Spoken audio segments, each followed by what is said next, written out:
Overnight, more signs that Russia's targeting civilians, stepping up their siege of the capital. Missiles have landed in the heart of Kyiv, slammed into a suburban apartment building. Now, despite the bombardment, Kyiv is holding out against the Russian attacks.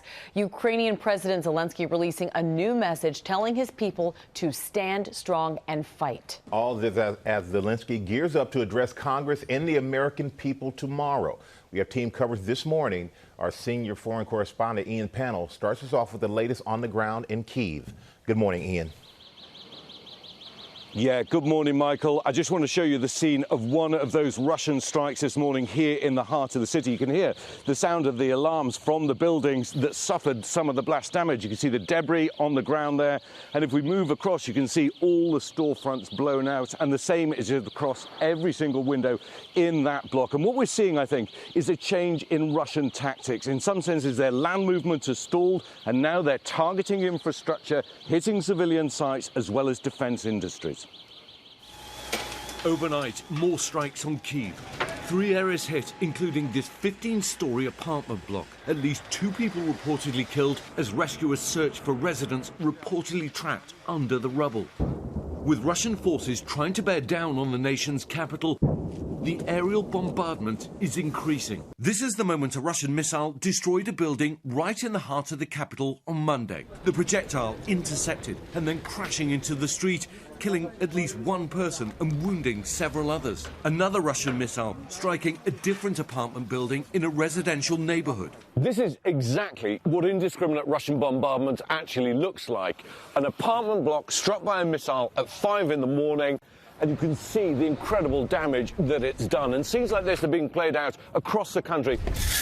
Most of the residents are left with little more than the clothes on their backs. Tatiana and her 1-year-old baby were in bed when the missile struck. She says, I saw a huge fireball flying towards us. I grabbed the baby and ran. The Russian advance has been stalled for days in most parts of the country, but the bombardment has only increased.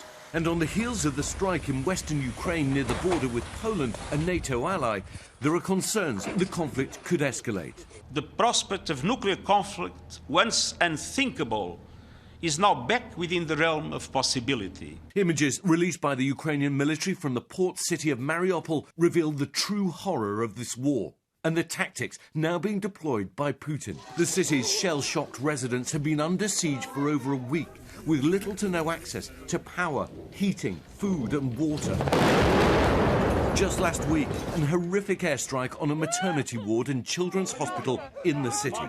A pregnant woman and her unborn child, rescued from the debris, have now died, according to the local authorities, who say that more than 2,300 people have been killed in the city since the Russian invasion began. Millions have now fled the fighting, but the journey to safety is long and arduous. Victor Akendo is with the refugees just arriving in Poland. These tents outside of the main train station in Krakow are now operating 24 hours a day. Some have food and shelter. This one is packed with donations. You've got cribs and strollers.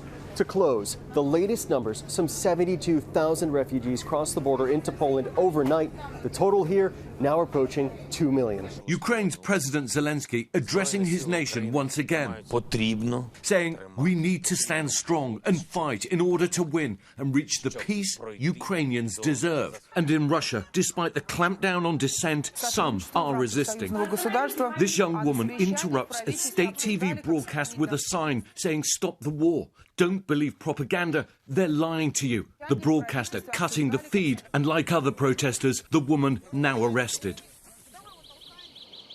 Well, scenes like this are now playing out across the country in a campaign really designed to try and instill terror and weaken Ukrainian resolve. But that's not happening at the moment. Incredibly, this morning, 3 European Union leaders are coming here to Kyiv in the middle of the war zone to meet with President Zelensky. Meanwhile, we've got those negotiations ongoing, the second stage of this 4th round, amid cautious, tentative signs of perhaps some optimism to try and end all of this. Amy? Could use a little optimism. Ian Pannell, thank you.